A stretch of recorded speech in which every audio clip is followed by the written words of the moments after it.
Estimados estudiantes, vamos a revisar el módulo 2 de nuestra materia de factor de riesgo físico y factor de riesgo mecánico. Es importante, luego de establecer la identificación adecuada de los factores de riesgo y la clasificación de nuestros factores de riesgo, empezar a ver a profundidad cada uno de ellos, ¿sí? Así, en nuestros factores de riesgo nosotros establecemos los contaminantes físicos, ¿sí? Como el factor de riesgo físico como tal, en el cual se generan diferentes clasificaciones por la energía que ellos pueden emitir. Por ejemplo, energía mecánica, energía térmica y energía electromagnética. En la clasificación de los factores de riesgo por energía mecánica tenemos al ruido y a las vibraciones como contaminantes en este factor de riesgo. La energía térmica, el calor, el frío y en energía electromagnética la exposición a factores ionizantes y factores no ionizantes.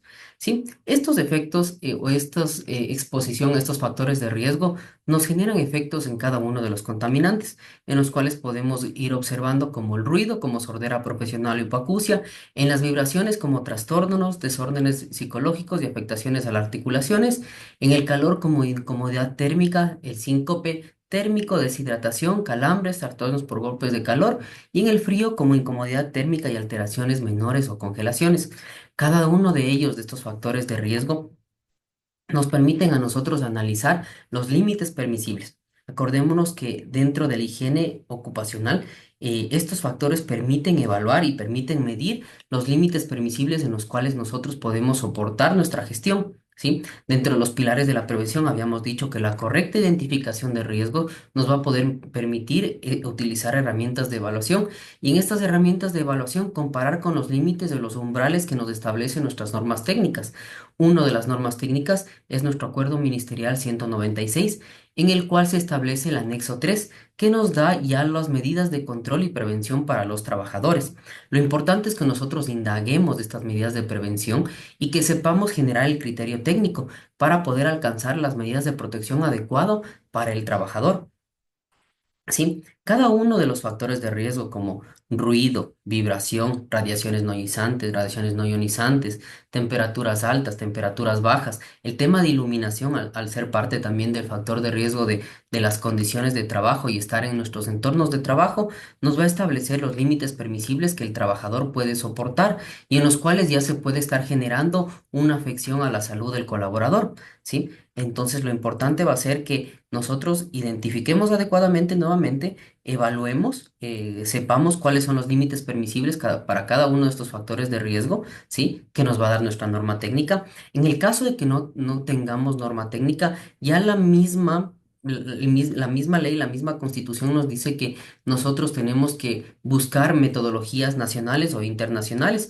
Existen metodologías como las notas técnicas de prevención del INSHIT, que es el Instituto Nacional de Seguridad y Higiene en el Trabajo de España, que nos permite a nosotros aplicar las evaluaciones y los umbrales permisibles para estos factores de riesgo, ¿sí?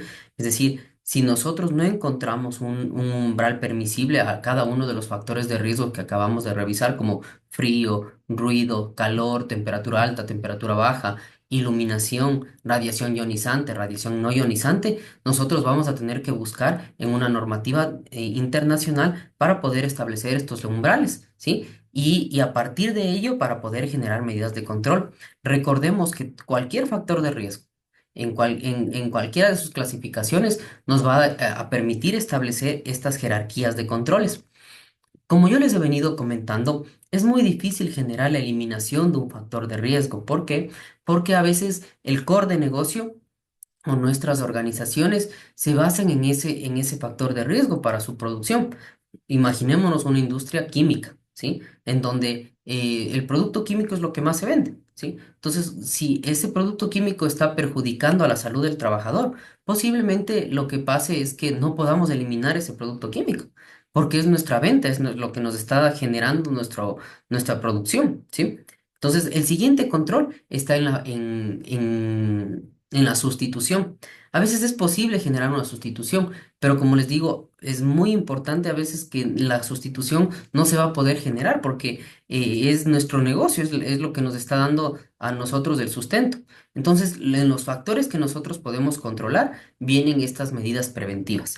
Factores de ingeniería, ¿sí? Como medidas de ingeniería netamente, estableciendo controles a los diferentes factores mencionados. Un ejemplo claro es en el ruido. Si yo tengo ruido en una instalación, posiblemente lo que haga es insonorizar este ruido para que los niveles o los decibeles que está emitiendo el ruido no sobresalgan y no afecte al trabajador. ¿Sí? Bajo el mismo ejemplo, voy al control administrativo, que es la siguiente jerarquía del control para el factor de riesgo del ruido. ¿Sí? Y me dice que, por ejemplo, señale o genere procedimientos adecuados de trabajo instructivos en las áreas de trabajo, ¿sí? En este caso, lo que yo puedo hacer para este factor de riesgo es generar un procedimiento adecuado, donde la persona no va a estar expuesta a las 8 horas de su jornada laboral, sino va a trabajar en esa zona de trabajo 4 horas y le voy a intercalar a una zona administrativa para que pase sus 4 horas siguientes, reduciendo la exposición, porque acordémonos que la fórmula matemática para producir riesgo es probabilidad por consecuencia y exposición añadida a esta, a qué tan probable es que en esta exposición la persona pueda enfermarse. Finalmente, el control en el individuo. Nosotros vamos a ir haciendo ya referencia los controles adecuados en el individuo como equipo de protección personal. Y en este módulo vamos a revisar que ya tenemos las herramientas necesarias para mitigar en el individuo, que es la última fuente de control, con un equipo de protección personal la exposición que pueda estar teniendo la persona. A más de todo esto, nosotros vamos a poder ir generando nuestra matriz de identificación y evaluación de riesgos, ¿sí? Porque el objetivo es que nosotros como técnicos o como promotores de cultura de prevención vayamos a poder realizar nuestra identificación y evaluación del riesgo, ¿sí? Ese va a ser siempre el objetivo. Una correcta identificación y evaluación del riesgo nos va a llevar a una buena medición del factor de riesgo y a unos buenos controles establecidos en el pro de la salud de los trabajadores, porque ese siempre va a ser el objetivo, ¿no? Que nosotros cuidemos a la persona como tal. Independientemente de lo que las dos organizaciones establecen, la persona es el eje fundamental de la parte productiva.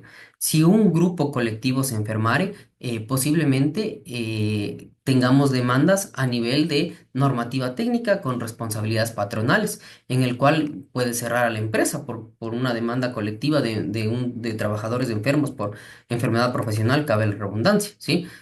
Entonces, y aquí en el Ecuador, nuestro eje productivo son las personas, ¿sí? Procesos de manufactura, procesos administrativos, procesos de cualquier índole, son las personas las que desarrollan estos procesos, ¿no? Como tal. Entonces, el objetivo primordial de la prevención siempre va a ser cuidar al individuo, cuidar a la persona, ¿sí? Entonces, nosotros vamos a obtener las herramientas adecuadas para poder identificar, evaluar y controlar el riesgo en cada una de las jerarquías del riesgo. Ese va a ser el enfoque de nuestro módulo 2, en el cual vamos a revisar la mayor cantidad de factores de riesgo, ¿sí?